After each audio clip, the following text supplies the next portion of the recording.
ക്ഷേത്രാരാധനയിൽ ഏറ്റവും പ്രധാനപ്പെട്ട ഘടകമാണ് വഴിപാടുകൾ.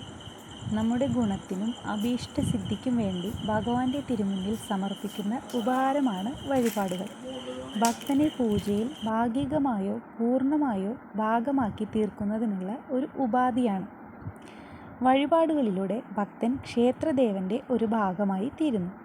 ഭക്തി നിർഭരമായ മനസ്സ് ദേവനിൽ തന്നെ കേന്ദ്രീകരിച്ചുകൊണ്ടും നിരന്തരമായി പ്രാർത്ഥിച്ചുകൊണ്ടും നടത്തുന്ന വഴിപാടുകൾ നിശ്ചയമായും പൂർണ്ണഫലം നൽകുക തന്നെ ചെയ്യും. വെറുതെ പ്രാർത്ഥിക്കുന്നതിൻ്റെ 10 ഇരട്ടി ഫലം വഴിപാടുകൾ കഴിച്ചുകൊണ്ട് പ്രാർത്ഥിക്കുമ്പോൾ ലഭിക്കുന്നു.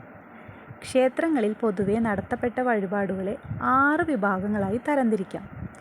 അർച്ചന, അഭിഷേകം, ചന്ദനം ചാർത്ത്, നിവേദ്യം, വിളക്ക്, മറ്റുള്ളവയിൽ നിരവധി വഴിപാടുകളുണ്ട്. ഗണപതി ഹോമം, കർഗഹോമം, മൃത്യുഞ്ജയ ഹോമം തുടങ്ങിയവ ചിലതാണ്.